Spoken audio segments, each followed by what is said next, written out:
Depois que o pastor Leonardo Sali vazou áudios de conversa com Eliseu Rodrigues, agora em live o pastor Eliseu Rodrigues vem a público e se pronuncia. Diz o pastor Nerildo Acioli, todo vaso vaza. Então, eu estou aqui no primeiro ponto do áudio gravado aí da ligação com o ex-profeta comigo.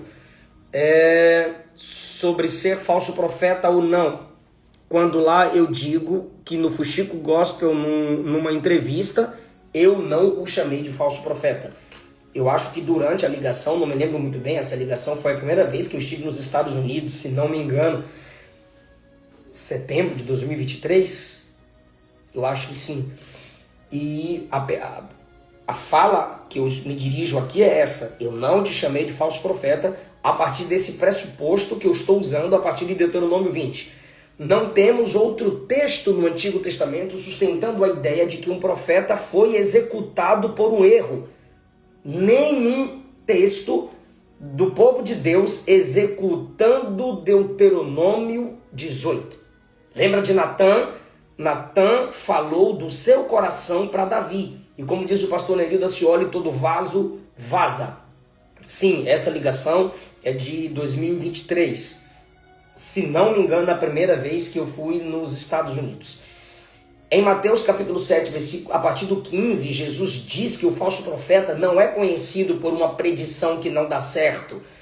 O falso profeta é reconhecido pelo fruto do seu ministério. Abra sua Bíblia, Mateus capítulo 7.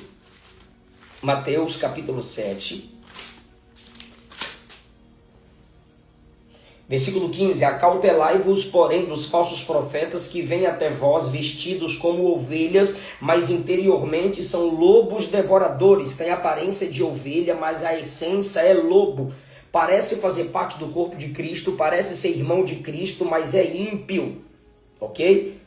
A Buzines comentou assim, para de ler a Bíblia nessa questão. Deve ser discípulo do ex-profeta. Aí o versículo 16 diz assim, por seus frutos os conhecereis. Jesus não está dizendo que uma pessoa pode ser chamada de falso profeta porque ela errou a predição. A pessoa não é chamada de falso profeta porque lançou uma profecia e essa profecia não se cumpriu. Jesus está tratando de fruto, de caráter e de ministério. Versículo 19, toda árvore que não dá bom fruto, corta-se e lança-se no fogo. Isso aqui é juízo divino. Então, o fato de que profetas podem cometer erro em suas profecias, está confirmado no Novo Testamento. Está confirmado no Novo Testamento quando a ordem de Paulo é que a igreja julgue as palavras proféticas a partir das Escrituras. Aí eu pergunto para vocês, nessas igrejas onde se supervaloriza o dom da profecia, faltam mestres ou não? Eu não estou dizendo que não tem, Rafael Leal. Eu estou dizendo faltam. A maioria das igrejas que investem apenas ou por demais no ministério profético, não tem quem abra as escrituras para chamar o profeta que se sente pastor e corrigi-lo. O que o Senhor profetizou não se baseia nem no AT, nem no NT, nem na igreja primitiva, nem na história da igreja, nem em patrística, nem pré-reforma, nem na reforma, nem nas histórias dos avivamentos. O que o Senhor falou está totalmente fora das escrituras. Isso não significa que aquele cara é um falso profeta. Pode significar que... Sim, Rafael Léo, eu sei que o senhor está concordando comigo. Pode significar que ele simplesmente se empolgou. Eu acabei de participar de um debate onde eu falo sobre profeta sensacionalista. Como pentecostal que sou, como continuista que sou, eu tenho que ter muito cuidado em afrontar ou confrontar algumas profecias. Porque parece que com a minha postura firme e dura contra esse sensacionalismo em entregar profecia, algumas pessoas me têm como calvinista, reformado, sensacionista. E eu não sou, eu sou pentecostal.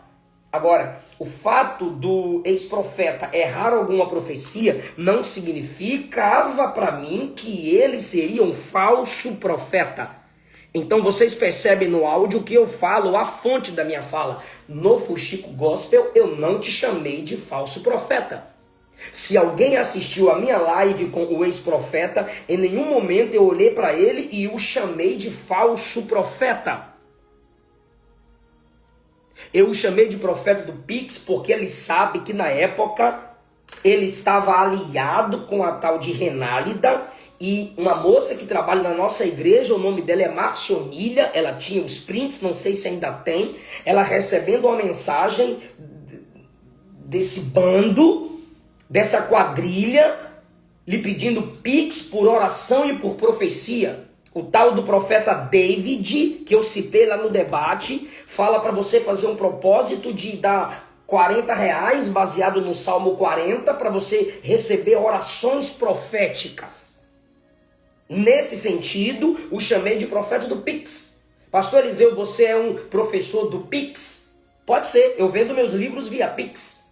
Agora, profecia é algo sobrenatural. Você não tem controle sobre a hora da profecia, sobre o dia da profecia. Colocar um talite sobre os seus ombros não significa que você tem mais autoridade do que o irmão que está de terno e gravata. Assim como também está de terno e gravata, não significa que você é mais santo do que aquele que está com a camisa normal. Existem profetas que eu respeito, sim, existem sim. O Klesney é sim. Pastor Antônio Márcio é sim, é profeta. Deus usa esses camaradas. E tem outros.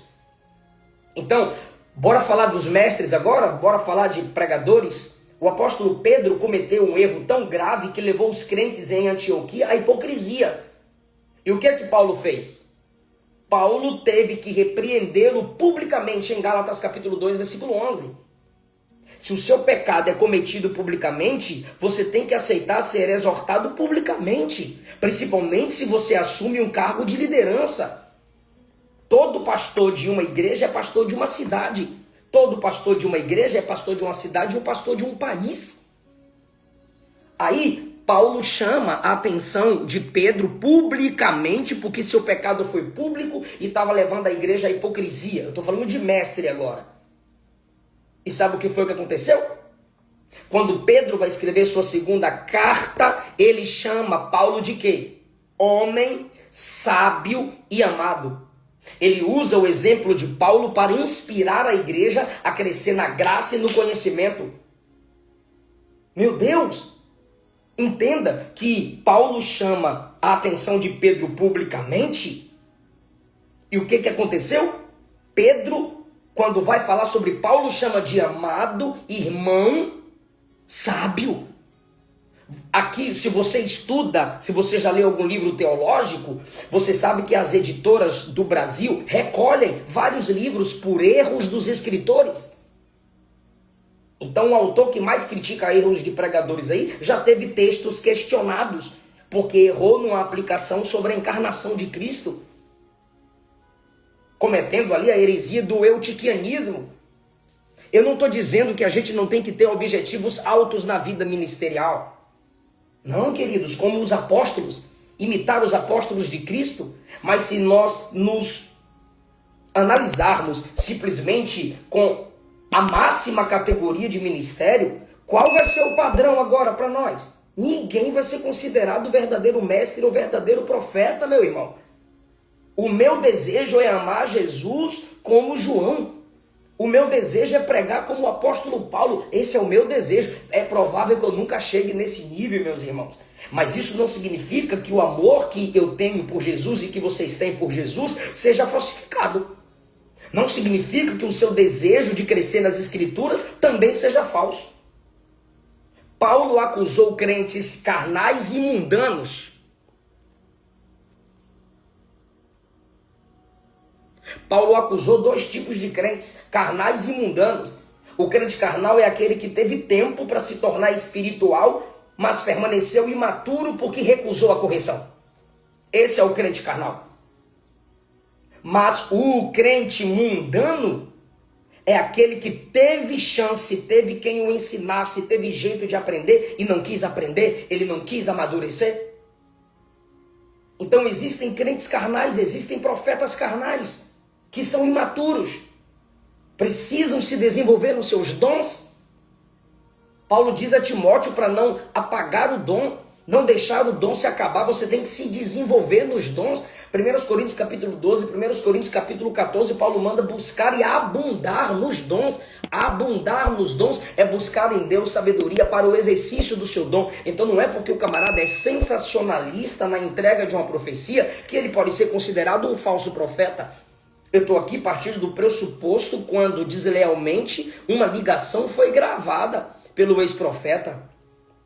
Então existe o profeta que é espiritual, ele é maduro no seu dom e ele é maduro em seu caráter.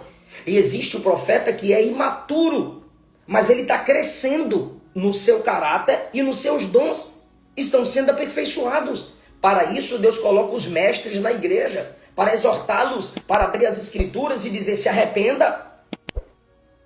Agora é o seguinte, existem falsos mestres? Existem. E eu vou chegar aqui, 2 de Pedro capítulo 2, versículo 1. Agora é o seguinte, irmão, se um profeta erra na transmissão de uma profecia e o mestre erra na aplicação de uma palavra, como eu já errei várias vezes, eu sou um falso pregador? Porque eu errei numa aplicação ou numa exegese?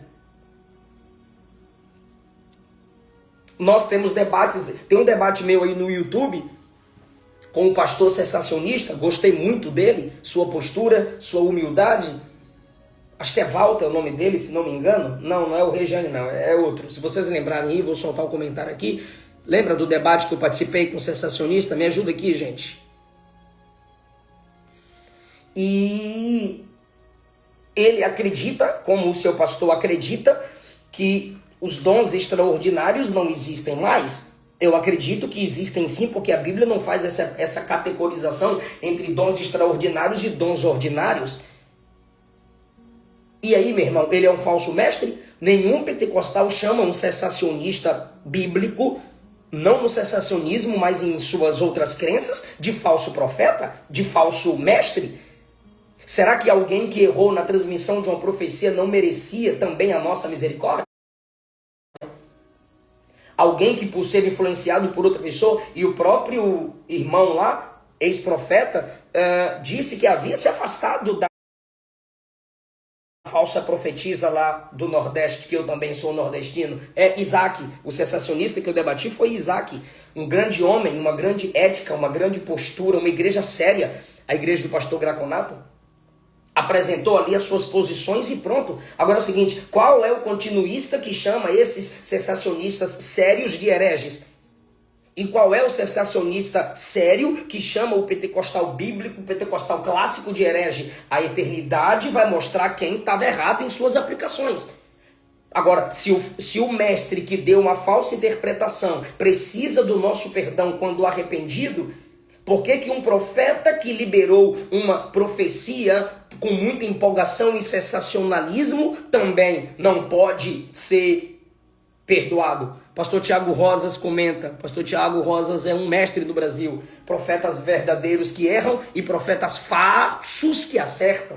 Isso é fato, meu Deus do céu, e são coisas diferentes, por quê? Porque falsos profetas, daqui a pouco eu chego aí, falsos profetas negam as verdades fundamentais da fé. Então esse é o primeiro ponto aqui que eu queria chegar, quando eu disse, Leonardo, eu não disse ao Fuxico Gospel que você é falso profeta. E para você também no Instagram, na live, aquilo não foi um debate, foi um embate. Eu não disse que você é falso profeta. Eu não menti. Eu não disse. Eu não posso afirmar. Vocês percebem que a ligação está toda picotada. Tem uma hora lá que eu estou com voz de Satanás. E eu vou, se eu lembrar, eu vou falar ponto por ponto. Irmãos, vocês sabem que existem relacionamentos que começam com indicação de pessoas, ok? Então, peraí, existem pessoas que se casaram porque uma pessoa elogiou a outra pessoa e aquelas duas pessoas se uniram. Existem amizades que dão certo assim. Existem pessoas que falam assim, eu nunca seria amigo do Eliseu Rodrigues, ele é soberbo, ele se acha porteiro do céu, ele é mais santo que Jesus. E alguém diz assim, não, Eliseu Rodrigues não é assim, é gente boa, tal. Ele só não concorda com essas profetadas, essas palhaçadas que fazem no púlpito. E ali a pessoa se torna amigo. Então nós tínhamos ou temos, é melhor falar assim, nós temos amigos em comum, esses que pregam na igreja dele. Me chamaram, me ligaram, ó, pega leve com o Sally, o cara é gente boa, o cara é humilde, se você chamar o cara para ensinar, o cara vai aprender, tal. Eu estava pregando no Bom Samaritano, vocês que estavam assistindo viram. Eu estava pregando no Bom Samaritano e ele chegou com uma equipe no meio da pregação. Aquilo ali já ia me estressar, falei, meu Deus, me dá foco para eu não mudar o sermão aqui, porque ele chegou no meio do sermão e sentou à minha direita com a equipe. Eu acabei de pregar e como sempre, a maioria dessas pessoas que ficam comentando bobagem, fazendo vídeos isolados, eu prego na cidade desse povo, eu prego na igreja desse povo, eu fico na porta atendendo os irmãos até a última pessoa. Ninguém vem falar comigo, ninguém vem falar nada na minha cara. Então eu fiquei lá atendendo até a última pessoa. E os obreiros vieram me chamar e disseram, o pastor Leonardo Salles está ali, quer conversar contigo e tal. Falei, rapaz, isso não vai dar certo. Aí o pastor Moisés disse, rapaz, você é meu amigo, bora lá, bora quebrar essa barreira, bora e tal. E eu fui. Ele chegou com a comitiva. Por quê? Porque ele já estava pregando no evento e ele quis ir me ouvir na vigília e com humildade ele foi e sentou para me ouvir ali na vigília o Bom Samaritano. E naquela sala onde nos reuniram, eu disse, eu não retiro nada do que eu disse, mas o modo com que eu falei, eu te peço desculpas, eu te peço perdão, pelo modo que eu falei, pelo jeito que eu falei. Agora, nada do que eu falei, eu retiro. Minha esposa olhou assim para mim. Então, queridos, aí pediram para tirarmos uma foto, tirou a foto e postou. E no final da minha legenda eu comentei assim, a paz é instantânea, mas a comunhão é processual. Porque já estavam comentando para eu ir pregar na igreja dele, aquela coisa toda, e eu disse não, a paz é instantânea, a comunhão é processual. A Bíblia me manda seguir a paz com todos, comunhão não. Passei a seguir o Leonardo e de repente eu percebi que suas postagens não me edificavam em nada. Muita ostentação, muita falsa interpretação bíblica. E eu disse, cara, não me edifica. E eu parei de seguir.